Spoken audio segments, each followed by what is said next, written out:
Fifer, Kurt, and Long. Follow me on Twitter at Sparky Radio. Ryan Horvath is off. He will be back next week, and then no more off days, I don't believe, for Ryan Horvath, as we are now into football season. Ryan Wood is here, filling in, doing a great job with the Green Bay Press-Gazette. You can follow him on Twitter at @ByRyanWood. And obviously, we're talking about training camp, and I want to talk about this new podcast I just discovered with Jordan Rodriguez called Play Callers. But before we get to both of those things, because Ryan Horvath's my guy, right? And Ryan Wood, I should say, is my guy. And him and I text from time to time. And I text him pictures from time to time of certain things in my house. And Ryan Wood, I've got some breaking news, buddy. We are redoing... How many Christmas trees we up to? Oh, well, hold on. That's what I was going to tell you. We're redoing our basement and kind of really cleaning it out, moving stuff around, changing things, the whole deal. And it looks like, as of today, when we counted of how this could go, I think we're going to go from 2 to 4 trees in our basement at some point here. We've made enough room to where I think we can have 4 corners, with a tree kind of in each corner. I think we've figured out a way to add 2 more trees to the mix. Yeah, you're like the Dean Smith of Wisconsin basements. You're on the 4-corner Christmas tree. That's very on par for you. Yeah, so we got 4 corners in the living room, and then the 5th, the pink one.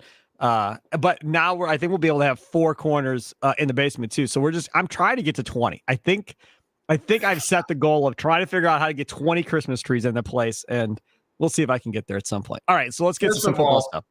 That's wonderful symmetry. Secondly, you didn't answer the question. How many trees are you up to? I think last year we were at 14. I think we were at. Okay. I think we were at 14 trees last year. So I think we can get to 16 or 17 maybe this year, depending on how we play it. Well, I'd say I'm proud of you, Sparky, but you know how I feel about copious amounts of Christmas trees. You are coming to my house this year, and you are going to experience it. You're going to sit in the Christmas. You're going to sit in the Christmas magic, and you're like, "Damn, this is pretty cool." Like, you're crazy, but this is kind of cool. Everybody says that they come, and once they sit in, like, this is pretty sweet.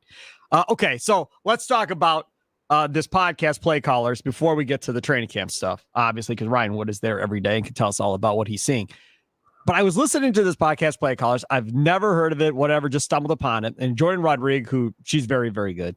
And it's all about McVay and Shanahan and that whole tree.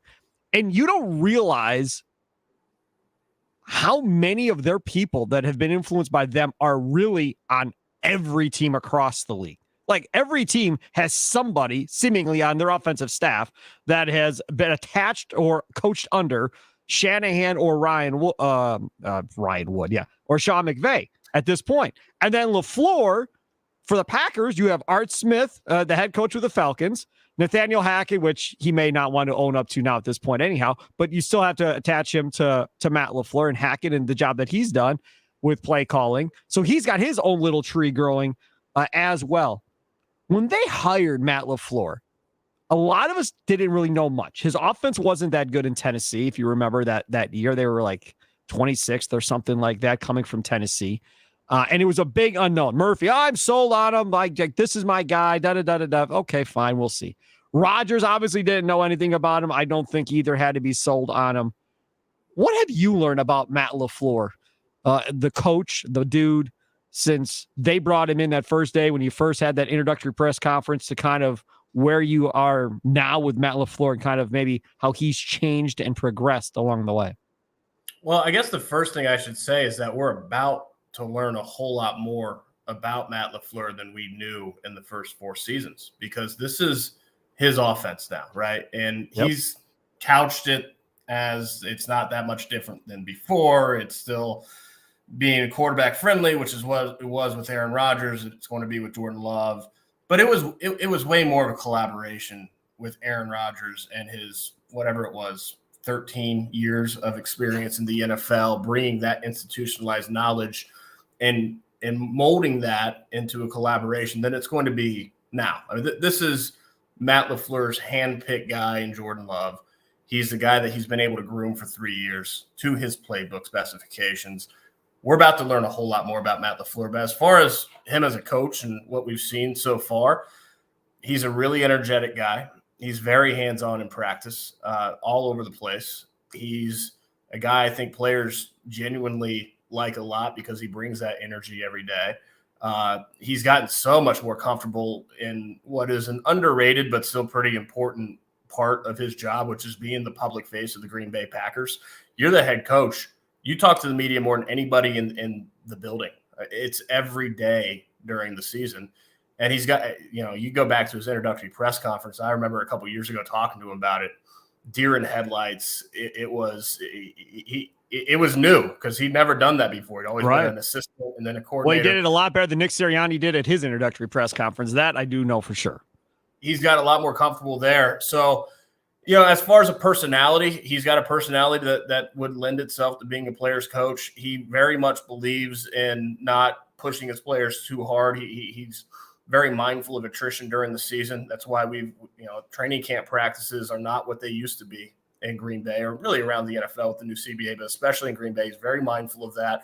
A new wrinkle this year is, and this is something I asked him, he said he brings back from his days with Arthur Smith and the Atlanta Falcons, but he's having a competition period in practice where whoever loses that day, the offense or defense, has to do a punishment, a calisthenic punishment that is determined by the other side. So if the offense loses, and it lost the first 6 practices and finally won the 7th, if the offense loses, the defense says, okay, 20 push-ups or 10 up-downs. We hadn't seen that the first 3 years. That's something that's very new. So he's a guy that's adaptable. He will learn as he goes along, and he'll add new things. He's not afraid of adding new things to the mix. So he's not rigid, which is probably a good thing for a head coach, because as from year one to where he is now, there's a lot more information that he has. Now, how will he use that? How will he employ that now that this is really his offense fully? That's going to be fascinating to see. This is the great thing. So they interview LaFleur in this play callers thing, and she talks about the fact that she went to Green Bay to do this podcast and interview him about all this different stuff. And on his desk, I've never been in the man's office, but on his desk, he's got 2 full curved, huge, like computer screens. And then he's got the projection, like wall screen or whatever he's got up on his wall as well. And he let her, I guess, or she could see from the other side of the desk. I'm not sure how it all played out, but she could see that on the screens, he had cut-ups of the Niners, the Dolphins, the Chiefs, all these different offenses right there. And then he could play them up there and look at different play concepts and everything else. And he pretty much just said, hey, man, I'm not against stealing. Like, I'm not holier than thou. If I see something that works for somebody else, I'll put it in and I'll use it. And I draw inspiration from everybody else's offenses and what they do well. And I thought that was a pretty cool way of kind of letting us in a little bit on Matt LaFleur. Maybe McCarthy had the same thing when he was in Green Bay. I don't know. But it kind of gives you an idea of these younger coaches just always in it, no matter what is going on. Because now I can envision myself in the offseason, him just kind of going through everybody's seasons last year, kind of looking at different play schemes and stuff like that he could make work with Luke Musgrave. Before he didn't have a Luke Musgrave with his blazing speed at tight end that he had to worry about. Maybe that's where the Kansas City Chiefs offense and what they do with Kelsey maybe comes in with what he wants to do with Musgrave. Who knows? I like that, though, because that means he's not going to get stale. He's not going to get set in his ways and refuse to change. He's constantly going to be trying to change things up. That's the epitome of what we always say, which is that the NFL is a copycat league. I think every coach, to some extent, is wired that way. And Matt LaFleur has said before that he is very open to stealing what works. And he's very in tune with what is being run around the league, especially from an offensive side, because that's the side of the ball that he came up in and still controls. He'll steal anything.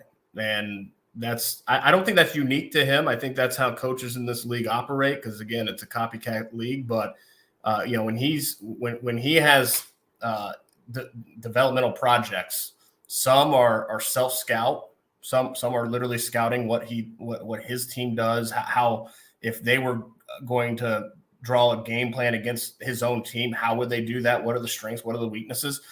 And some are what are teams around the league running? What's the new innovations around the league from an offensive, defensive, schematic standpoint? He's very in tune with that stuff. I want to talk about what I thought you were going to say before about what he is doing this year that he really hasn't done in the past. The competition period obviously is one of them. The other thing that he's doing is we're tackling and hitting. And you had that yesterday. That seems early to me to be doing that type of stuff, but he did it yesterday. And then I heard him on Sirius XM radio doing an interview with those guys, and he said, we're scrimmaging at family night. It's happening. Like, there's going to be tackling to the ground and the whole deal. We're doing that. And they lost their minds. They went crazy. Like, really? We're bringing it back? And he's like, yeah, this is a different team. And as he pointed out in that interview, it's like, we got a bunch of dudes. We got to figure out what they are in that whole deal. And it's different when you've got a veteran squad. You know what everybody's going to do in the regular season. You know everybody's strengths and weaknesses and what everybody does.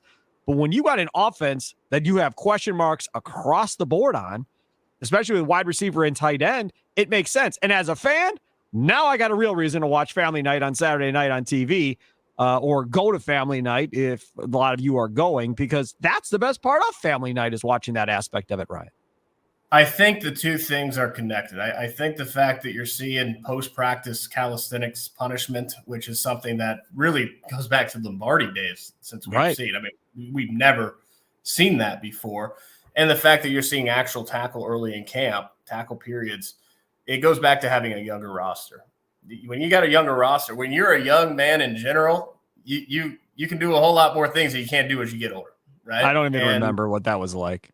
I know, and I'm getting there, Sparky. It's not something I'm fond of, but I literally all right. So yesterday is the hottest practice of camp so far. It's one of the hottest practices that you'll have. I was stretching out my back, just and a PR staffer was like about to have a panic, like, "Are you okay?" Like, because it was pass out hot.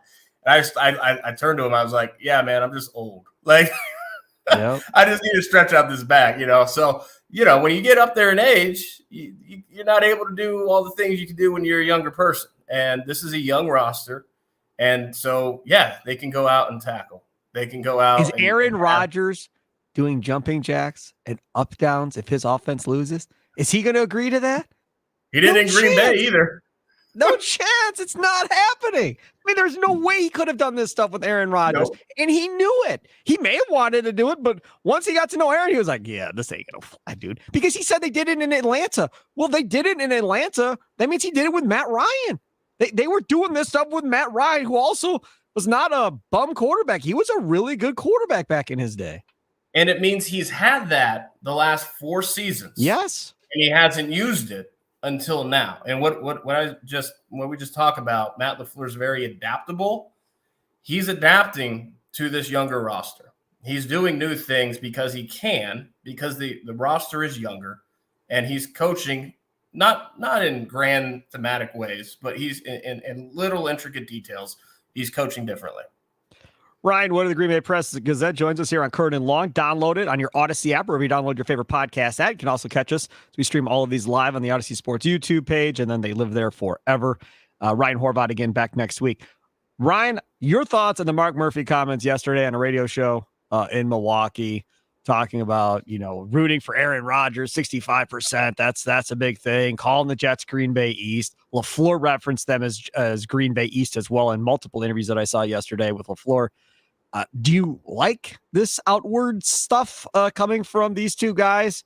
I don't know if I like it or I don't like it. I can't seem to figure out if I like it or not. I feel like you're just poking the bear over there every time you do something like this, but whatever. We're not going to play him anyhow, I guess. Well, I think whether you like it or not, you just have to recognize it is what it is. Mark Murphy especially has a way of just calling things the way they are. And that's what he said about the Jets' fortunes. The Packers – look, I think Matt LaFleur is very affectionate to a lot of people within the Jets organization. Obviously, yes. Robert Saleh, he's his lifelong best friend, right? They were best men in each other's weddings. You've got Nathaniel Hackett, who I think he is fond of. Right after the trade, Matt LaFleur was very, very diligent, very careful to preserve his relationship with Aaron Rodgers. He knows what's coming 5 years after Aaron Rodgers retires. He's going to have a front row seat in Canton. He's going to be there. His legacy is going to be tied to Aaron Rodgers because Aaron Rodgers, half his MVPs, 2 of his 4 MVPs came under Matt LaFleur's watch. I mean, Matt LaFleur was hired for 2 very different reasons. 1, resurrect Aaron Rodgers, and 2, lead the way into the next chapter. That's where he is now. He's on job 2. You can't say he did a poor job with job number 1. Aaron Rodgers resurrected under Matt LaFleur. He won half his MVPs, and the difference between 2 and 4 is a massive difference when it comes to legacy. Sure. So Matt LaFleur is very affectionate to a lot of people with the Jets. I think it's genuine and authentic. But of course, the Packers want two things from this Jets season. They want Aaron Rodgers to play 65% of snaps, and they want him to lose as many games as possible. Because if he hits that 65% threshold, it's a first-round pick, and if they lose, it is higher up in the order. And that's not animosity. That's just logic. I don't care where the first-round pick is. Just get the first-round pick. I don't. There's a big difference between 26 and 9. Sure, but that's not. I mean, that's not realistic. If they're at 9, he's not playing 65% of the snaps. There's no way that dude is not losing that many games with Garrett Wilson and Hall and probably Delvin Cook. Like that's probably not going to happen. Okay, so let's move on. Let's talk about Jordan Love to this point of camp because he's the guy that's got the spotlight on him. I think, by the way, he's handled himself very well with the media. I think he's handled himself very well with the players and so forth. Everybody obviously talks about they love Jordan Love and so forth. Okay, fine. How do you think he's done to this point? I'm going off of Twitter. So I'm reading these Twitter reports that everybody's doing play-by-play. By the way, Packers, y'all, I said this on the last podcast, y'all did the best job as far as really dissecting and giving us people that aren't at training camp the best viewpoint of what actually is going on there. A lot of these other teams, because I follow several other team beat writers, you don't get any of that. You get a big play.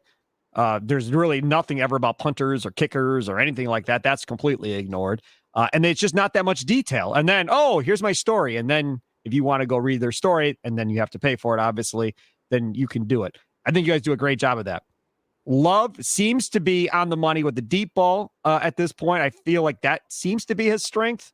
Would you agree with that or no? I think his strength is short to intermediate routes. That's really the one area where he is always keyed in. He's always locked in. He's much better on time than when he first came in here. He was very statuesque and really sluggish as he was as a rookie and as a second-year player going through his progressions. You could tell that it wasn't as crisp as it needed to be if you're going to start week to week. He's there now from a timing standpoint.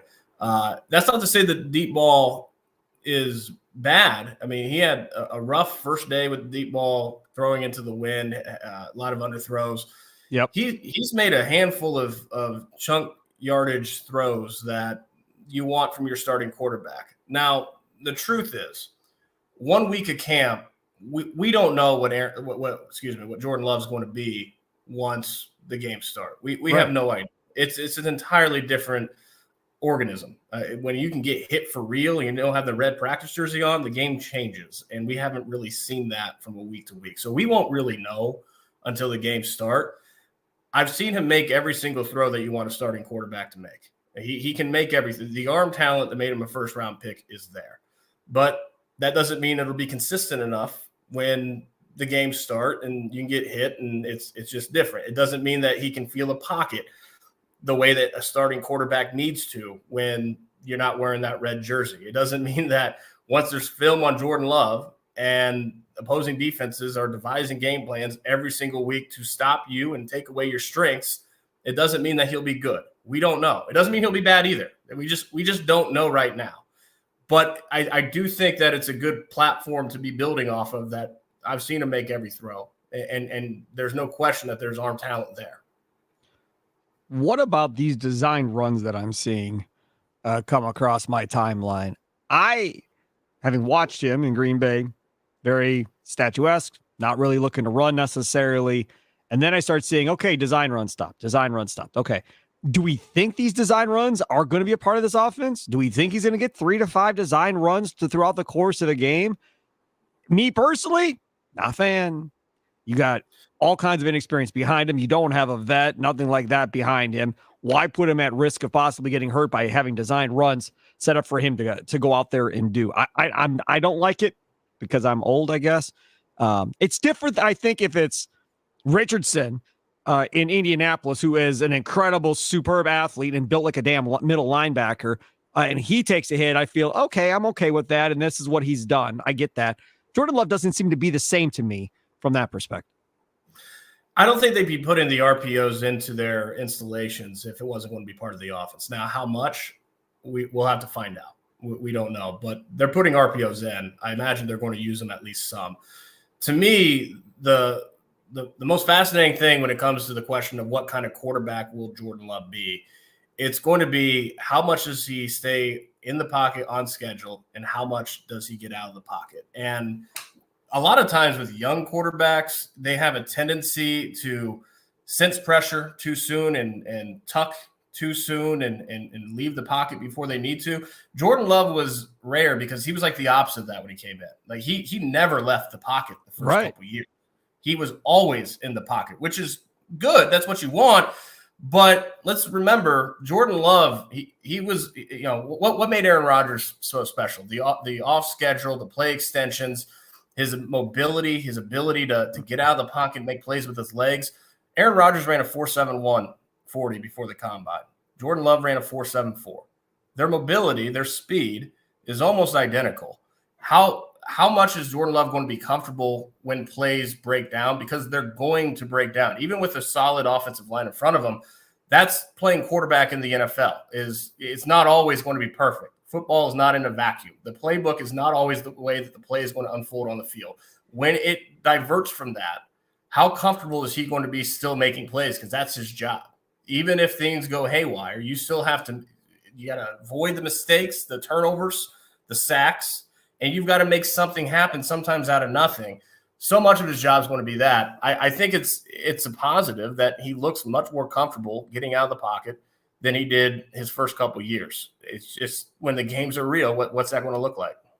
Oh, and that's the thing. You have so much inexperience at tight end and wide receiver, it's probably going to break down more than it is for other teams because these guys might be running wrong routes, missing blocking assignments, whatever. And that's where I want to go next is those rookie tight ends. We've heard about Musgrave being fast and all of that stuff. These two rookie tight ends, what do you think to this point? Is blocking going to be a major problem? And we're early on, obviously. We're not far enough in to find this out. But is that the kind of the biggest question mark right now is, are they going to be able to block well enough to be on the field and not be a liability? Yeah, I think they're very different. And they both physically look impressive. They're both huge guys that can move. Luke Musgrave is he's a rare breed. And Matt LaFleur said it multiple times. The guy can run. And for his size, very few tight ends are that big that can move the way Luke Musgrave does. So the receiving part of the game is probably going to come before the blocking part for him. His hands have been inconsistent in camp. That's the one question when it comes to Luke Musgrave, the receiver. But if he catches the ball consistently, he's going to make plays because the way his fluidity is it's noticeable. It jumps off the practice field. Tucker Kraft is more of that prototypical blocking tight end. I mean, he's thicker than Luke Musgrave, not quite as tall, and he moves pretty well. In college, again, it was South Dakota State, but in college, a lot of his plays came from yak. He can make plays with the ball in his hand, but he's kind of always been that blocker first. And it doesn't mean, he told me early in camp that he didn't really know how to combo block until he got here. I mean, the level at the NFL compared to college football and especially compared to FCS, right? It's entirely different. So just because you're naturally been a blocking tight end and that's been a part of your game that's come easily for you in the past doesn't mean you don't have a lot to learn when you get to this level. But I think those are two different guys. I mean, I think Luke Musgrave is going to be your move tight end, and Tucker Kraft's going to be much more of your classic inline guy. You can maybe flex him out. This is going to be Chimura and Keith Jackson if we go old school. I mean, that type of deal, right? Where one is more of the receiver, the other one is more of a blocker. Chimura obviously could receive as well. I'm not saying he couldn't, but Jackson wasn't the best of blockers necessarily at the end of the day. He was more that receiving tight end. So this could be a deal where in the next 2-3 years, you may see a lot of multiple tight end formations and being able to run a lot of different stuff out of that formation. Let's keep in mind two things as well. One, Luke Musgrave is tight end one. I mean, he came in and was taking first string reps immediately.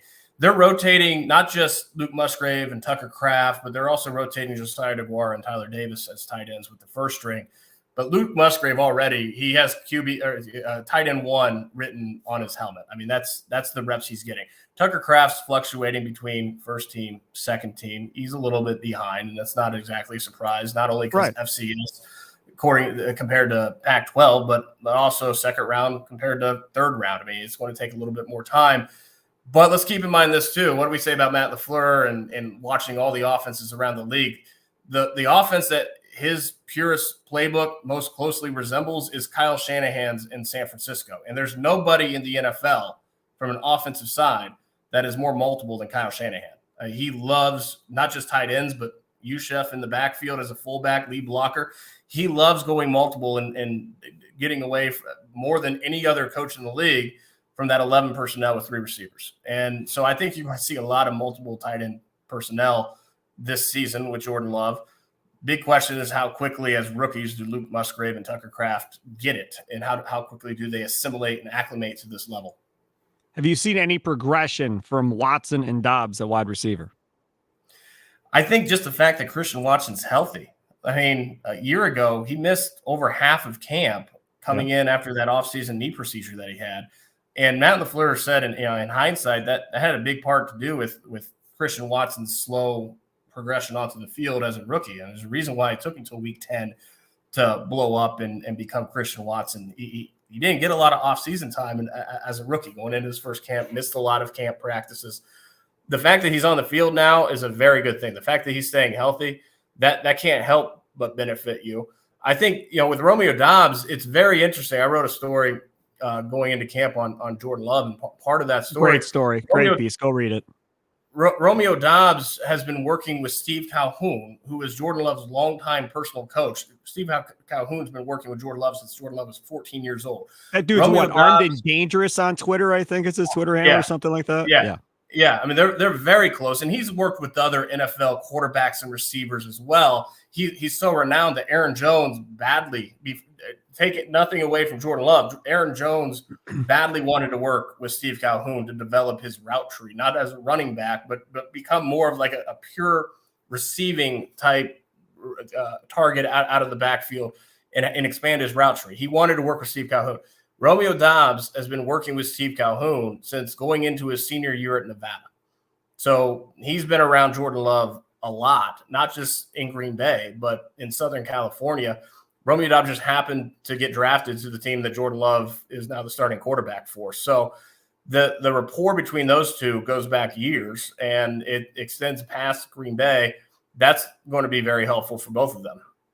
What about that jet sweep? I got visions of that coming back with Jaden Reed now, it looks like.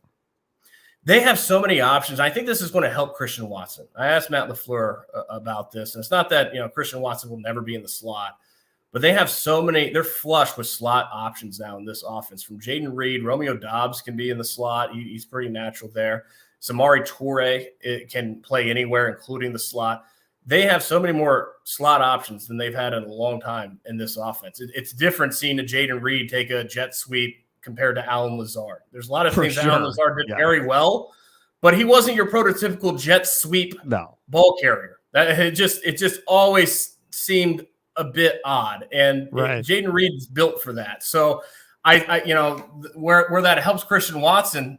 Let's not forget week 10 when he blew up against Dallas. That morning, he woke up and sent his college position coach a text saying this is going to be the day. And the reason for that is because he was playing the X position. Christian Watson feels most comfortable on the perimeter, where his size, his speed is dangerous on the perimeter of the field. Not to say he's never going to be in the slot, but they don't need him to be in the slot that much. They got so many slot options that you can just put Christian Watson on the perimeter of the field, let him be your X, let him be your deep target, do what he's very natural doing. And that's going to help both what your big play dynamic ability on the outside, and then having more dynamic ability in the slot as well. Got 2 more questions. I know you got to go on here. First, let's go. I want both are on the defensive side of the ball. Your thoughts on Kenny Clark moving away from nose, so Slayton can play the nose going forward here. I was looking at his contract during the last podcast with Bart Winkler, and they're stuck. I mean, like, he's going to be their guy this year, and he's going to be their guy next year, and his salary cap number goes way up next year to over $20 million next year. But if I'm paying somebody, 24, 25 million, whatever that cap number is, he better get double-digit sacks. And I just don't know if putting him out there at that power end is going to get that accomplished. I guess we'll find out. Yeah, it depends. I think that 3-tech could be a really good position for Kenny Clark because it's easier to dictate matchups out there. You're in more space when you're lined up over the guard than when you're at the nose position. TJ Slayton is a natural nose. He doesn't maybe give you a lot of pass rusher, but he is the prototypical run defender that will just he'll get the push. Yeah. He'll get that push from the interior.